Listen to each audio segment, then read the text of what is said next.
Cool. So we're live. This is Jeff Levy. I run the My Dog Brandy podcast. So you can go to mydogbrandy.com and it'll give you links to all the to Apple and Google and all of that. And I am really, really excited to have Heidi Hampson, who's the president of the board of trustees of the Buddy Dog Humane Society. So thank you for jumping on and doing this. I really appreciate it.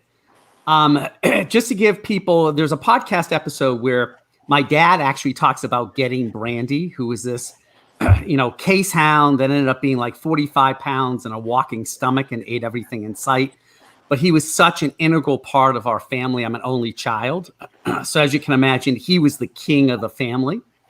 But he tells this story, which you can listen to, but the short, 30-second version is we were not looking to buy a dog. And my mom, had dogs growing up, but she was like, we're just going to look. And somehow we heard about the Buddy Dog Humane Society and we went there. And the first dog they brought out was, I forget the breed, but, he was a nice dog. And, he was looking at me, but I didn't feel a connection. And we were literally, I think we were going to leave. And whoever was there, this is 1970, said, oh, we got one more. He's out playing with the kids, rolling down the hill. Let me bring him in. So they bring in this little fluff ball who's 3 months or 4 months old, whatever, and put him down. And I swear he must have looked at us and thought, okay, here's an only child who's 8 years old, 2 parents. They don't look incredibly smart. Man, this is the family for me. I could have fun with these guys, and gave me this big sloppy kiss. And I was like, that's it. And then we had to come up with the money. It was $25. And so we're scrounging for money. We finally cough up the $25. We didn't know what we had. The people there thought it was a mutt. They weren't sure. We found out later Brandy was a purebred case hound. So we paid $25. He was probably at the time worth like $100 or $150. And took him home, and he was the most important part of our lives for 17 years, and was like a brother to me. And the reason I'm doing the podcast is it's, my background's all in marketing, but it's literally like a love letter to this guy. But I do want to ask you a question. So Brandy tended to eat a lot of human food, and he loved pizza and Chinese food. So we always assumed that he ate pizza and Chinese food at Buddy Dog. And my question is, why the heck are you feeding a dog pizza and Chinese food? Did that happen? Well, based on some of the beagles I've had, I'd say yes, but no, I happen to know they use science diets. So he probably did not get his taste there. Probably not. Oh well, then that we always assume that because he ate all the human food. Maybe you can talk. Obviously, Buddy Dog means a lot to me because it's where sort of this all started. But maybe you can talk a little bit about the Buddy Dog Humane Society and how you got involved. Would be great as some background. Sure. Well, I moved to Sudbury in '89, and as soon as I had a house, that was my next step. My goal was always to have my own. So as soon as I moved into Sudbury, really within the next year, I began to look. And so I went to Buddy Dog, who's right down the road. And much like you, I had, sort of a connection with a beagle named Tober. And he had quite a personality, again, Chinese food, the whole bit. He came that way with a great appetite. And so that's really how I became. Fast forward, several dogs later. I also view them as my family. Really how I got involved with it. Great. Now you currently have a Sato rescue. How did you get him? And also, I know there's a story about a dog you had as a child. Somehow that involving firecrackers. Right. So my first exposure to, we've always had rescues. We had a dachshund that was rescued from an Army family. Georgia, but the second dog, Peter Rabbit, as we call him, was found outside of a Syriac museum. And he was this tiny puppy, and the curator of the museum very sternly carrying him out. But we brought him home, and he was a terrorist. We liked to run, and the only way we could get him back was firecracker. But my mother and I did matches. We didn't like firecrackers. We devised this whole method of using a brick and a piece of chewing gum, stick a firecracker in, and we'd light it, and he'd instantly. So, pretty creative with that guy. And now I have so he was certainly a street dog, but now my last 3 dogs have all been Satos, Puerto Rican street dogs, and they're just wonderful. Now, what can you tell us a little bit about Buddy Dog? And I think by the name, I think people can sort of infer that you take rescue dogs. But if you can give us any background on that, that'd be great. Sure. So Buddy Dog was formed. The person who founded it started it because he found a German Shepherd puppy, Buddy, named Buddy, Sudbury dump. Really realized that it couldn't go on, and so he created the shelter. The first year they had 200 dogs that were adopted, and last year, 4 years later, we had about 1,200 dogs and cats combined. Society originally just had dogs, but cats were added sometime in the 70s. So, really our mission is to find forever homes, kill shelter, and there's also an educational component. It's not always easy having a dog. Say, the dogs can suckers and know what to do, but to have a really successful relationship with the dog, you have to know how to raise them and what to do. A big part of our mission is also education. So well, now, what makes a good fit between a dog and a family, and how do you find that fit? Well, it's interesting with rescues, right? Because you probably have seen things like you can go on and answer questionnaires, and like every purebred in the world can be matched up. With rescues, it's a little bit. Sometimes you have a lot of about the breed or about the dog, and sometimes you do not. So we always err on caution, right? If you don't know if a dog has been around children, we're going to encourage people to children over 18 and that type of thing. But basically, we ask people about activity level, what they want out of the dog. Some dogs are a little more aloof. That's appealing to people. Other dogs are like throw the ball, throw the ball, throw the ball. And an active family might want that. So the volunteers, I'm not involved in that process, but the volunteers are amazing at being able to dogs. People. Wow. Well, you obviously made a good match. I'm not quite sure if we ended up adopting him or he ended up adopting us. Like I said, I think he probably chose us, but yeah, I mean, it was such a perfect match. Yeah. And Jeff, one of the things I wanted to mention is that before COVID, you could go into Buddy Dog. So, the whole love at first sight thing that you have with Brandy, people often they just walk down. My current dogs, I literally was going to see a dog at the end of the kennel, and in the second kennel going in on the right, there was this black dog, and I'm like, stop, go quick, it was just it. And I think that's also really magical too. I know you had that experience. I had that experience. Sometimes it's not scientific. It's just that feeling of love at first sight. Totally. And I have a funny feeling they know a lot more than we give them credit for in terms of what's going on. I still think, Brandy was a bit cunning and probably did figure out that, man, I could have the run of this house. And, I'm sure he enjoyed his time there, but, we treated him like king. And obviously you guys certainly treated him well as in addition.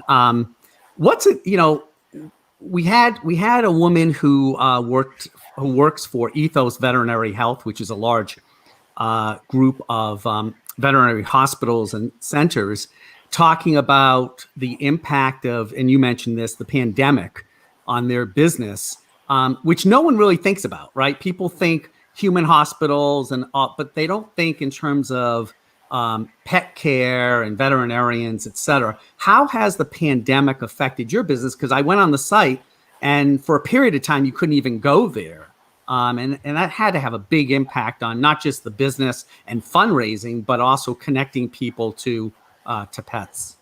Right. Well, also, having dogs fly in. Many of the dogs do come from Puerto Rico. For a while, that was difficult. But it was, when the shelter closed down, the volunteers and the staff did an amazing job getting homes for every dog, every cat, and a couple of them had to be fostered. That was a huge thing. So the shelter just reopened in June, and now business is a little bit different, right? As all businesses are. So it's by appointment only. And that might actually be an okay thing for now, because it does give you a little bit more privacy. You have a little bit more of a chance to think about it and talk about it, a little bit more one-on-one. So, it's actually turned out very well, I think. But, dogs are flying off the shelf, though, at all shelters nationwide, as people begin to work from home and are looking sort of more for their families, staying home, and ways to be happy with that. Dogs and cats, of course, are like phenomenal. We have a big joke, though, that the dogs are like thrilled that their people are home, and the cats not so much, right? They're like, maybe go back to the office. But so from that perspective, certainly there's a large demand. But we have. Wow. Well, it's funny. I think Holly from Ethos was saying something similar. Their business is just exploding. A lot of the reason, or part of the reason, is because traditional veterinary offices have been closed, and so the only place to go is sort of these, medical facilities like hospitals, and so their workers are completely overworked. So I got to imagine, there's got to be some strain on volunteers to do it during Buddy Dog during this crisis. What type of life does an animal have in either a Buddy Dog or just generally at a shelter? I mean, how are they treated and fed and all of that? Well, it's funny. They they have regular. It's really important to establish many animals. So they eat and are walked.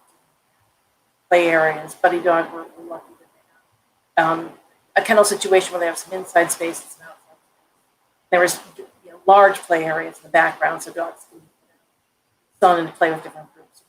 Really, very fortunate about that. Also, the shelter, is open from let's say on a normal time, like 12 to 6, let's say. But there's people working at the shelter, and so sometimes the dogs get to hang out. And I've been there to drop off donations. We buy a lot on donations from benefactors. People drop off blankets and food and all kinds of things. Careful. So sometimes you'll go into the lobby, 3 hours, and the cat hanging out, dogs lazing around. But it's interesting. Generally, the dogs are adopted within 2 weeks. Wow. Yeah. Now I had the exception. I had a dog, Sato, my first Sato, who'd been at the shelter for about a year and a half. And so that created. But I was in a situation where I was able to give him that extra care and attention. But most dogs move pretty quickly. Wow. I don't know how long Brandy was there. That would be interesting to know, wouldn't it? Yeah, he was only, I think, he was a fluff ball. I think he was only a few months old, but so it couldn't have been that long. But yeah, actually, I did call. My mom passed away in 2002, and I made the fact that any gifts or remembrances go to the Buddy Dog. And so I called to see if they had his records. And obviously from 1970, you don't, because I really wanted to know how, in part, how long he had been there. But I know it was so weird. I mean, he was playing with the cat. I don't know if it was the owner at the time, his kids out in the backyard rolling down the hill. I mean, it wasn't like you guys don't stick them in a little cage and that's it. They get a lot of love. While they're waiting to be adopted. Probably not a lot of human food, but I'm sure. Yeah, and we have a great volunteer. We have a great group of volunteers, and they definitely love the dogs, and and there's a waiting list, especially for teenagers. You have to be at least 15 years of age. People are on the waiting list. And they're great. They really love the dogs and take great care while they're with us. Wow. Wow. Now I know fundraising is obviously very important. My understanding is you're doing a capital campaign. Can you talk a little bit about how's that going and what the money is being planned to use, and also given the fact that things have changed the last 6 months, how has that really impacted your ability to raise dollars overall? Right. Well, the capital campaign committee that's formed, we have about $500,000 raised, and the total amount will be between $5 million. And of course, with COVID, there may be modifications that we didn't foresee that we may need to account for. But the are very generous. Our website is buddydog.com, dog-humane-society.com. There's all kinds of opportunities to donate there, to donate physical things, monetary donations, to volunteer. There's many ways to get involved. But the fundraising for the actual campaign for the new shelter really has been put on hold until after this. Right now, we do plan to gear it up, but it's a little bit. But the need for the shelter is really to expand it. So, Buddy Dog, we're at 151 Boston Post Road. So there was a piece of land that we purchased, and we bought that land, and so we'll have 2 buildings, but the new shelter, which is where the dogs and cats, that's really what the money's for. And again, we started doing 200 animals. Now it left 1,200 animals. So really, we've outgrown our space. So there's a need for better medical facilities. Sudbury Animal Hospital are just wonderful. They do all of our surgeries. There can't say enough about Betsy Allen and Johnson. But right now, we're sort of doing surgery, and really it's like MASH, right? It's just not optimal. And so we'll be able to have really nice medical facilities, that places to quarantine dogs when they come in. Great. And also, kind of private rooms, right? Because part of this is that there are sometimes surrenders. That can be very difficult. It's not always it's not what they want to do, it's what they have. Just giving people privacy to dog, or to meet a dog without having 20 people walking around, right? In the lobby. I don't know if you've been to Buddy Dog, but of course you have. But it's still the way it hasn't changed since 1970, so you'd recognize it. Really? But it's like one like kind of lane. So and then another big part of it again is the education. We're going to have a big community service that trainings and talks about dogs, and people will actually be able to rent the space. A lot of kids like to have birthday parties. Rather than taking presents for themselves, they give Buddy Dog, and so they can do that right now in front of us. So we're really looking forward to that. Wow, that's terrific. Gosh, I haven't. I'm trying to think if I've even been there since 1970. I don't think so. I can still picture it, the counter that they put Brandy on, and the inside, and I love the statue outside. I think that's heartwarming, but I remember just like it was yesterday. I'm in my 50s. Just like it was yesterday, going in and getting him, and having him being put on the counter, and when he gave me his first kiss, and I said, "That's it. This is it." Wow, I'm gonna have to come down and yes, please do. Yeah, as a matter of fact, there was I took a course on podcasting, and the guy that runs it, the people that teach it is probably a medium-sized or fairly large media company in the UK that does it. And he had a suggestion is you should just go down there with your camera and film you being there, and just, with the animals. Because I don't know if everyone realizes like how the warmth that is at these shelters, and particularly yours, it's just such a great place. And I cannot imagine, going to like a puppy farm or any of that. Right. I agree. It's like they're such wonderful dogs. And, I mean, I just whenever I hear someone rescue them, thank you, wonderful. It's really just the greatest experience in the world. They're great dogs, and it's not like you have to get them fresh from a store. I mean, it's not like that, and in fact, it's really detrimental. The other thing I find about mixed breed dogs, nothing, and of course, you found a purebred. There often are purebreds, so I shouldn't say that. But sometimes mixed breeds actually are. And so that's another thing to consider. Yep. Now you're also running a Sado program. Did I get that right? Yeah. So we have a bunch of partners who provide AMPM, right? And we partner with them. So there's a couple of different Sado rescues. So there's All Sado Rescue, Sado Angels, and a lot of these groups are based in Puerto Rico. Because Puerto Rico has an awful problem with dogs. This isn't a priority on fixing dogs and neutering them. So I mean, I haven't been there to see it myself, but I've heard there's thousands of dogs that are homeless, and so there are some of these wonderful rescue groups down in Puerto Rico who find foster homes. So they find the dogs on the street or on the beach. They bring them, they foster them, and then they partner with organizations like Buddy Dog and others around the country, and then bring them up. And they're just. I swear they know, I said about Brandy knew, I swear they know, right, that we've got a good deal, right, and on the street, and they're just very, very eager to please.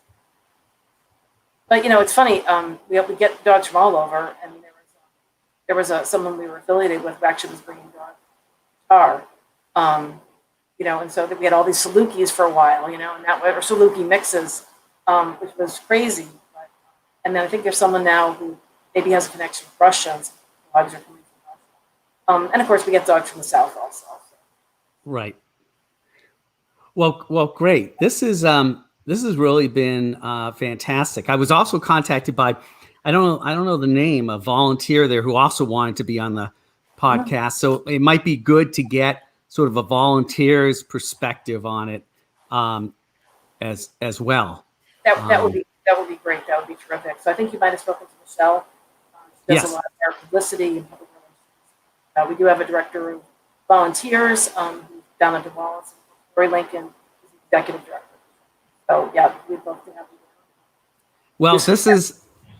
Well, you guys, this is where it all started, and I can't tell you the impact Brandy had on our whole lives, and me particularly, being an only child, and having this guy be literally, I mean, like a brother to me, but really the whole family. I mean, he just, we never expected. My dad was never able to have a dog because they lived primarily in apartments, but my mom had dogs growing up.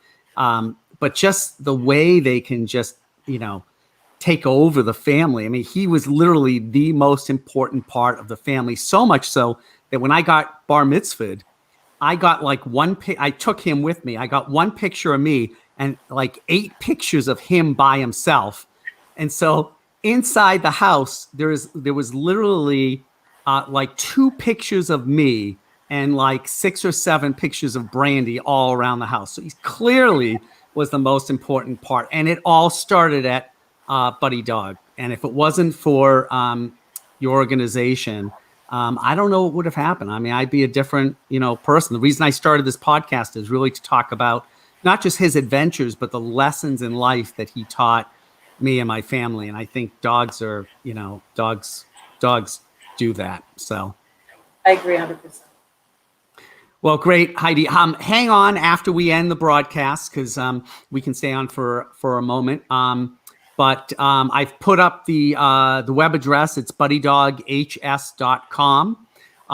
And you can actually see the animals that you've got available for rescue and all the information. It's a great website and really detailed. And what's interesting is if you go to your Facebook page, I don't think I saw a single post about your organization. It's all about the animals. Yeah. And so truly you're so mission based in finding good homes that's not every organization would do that. So Thank you. Well, great. Great. Thanks, Heidi. So Thanks, we're Jeff. going to end. Yep. So hang on. But we're going to end. Certainly, if you're interested in hearing all the episodes, you can look for us on Spotify, Apple, Google, all the major ones. So you can go to mydogbrandy.com, and that directs you to a list, and you can click a button. If you enjoy our episodes, subscribe. We've got like 10 or 11 up, and we do a couple every week. And I'm trying to do more Facebook Lives just because they get a lot more attention. So until the next episode, thanks. Thank you.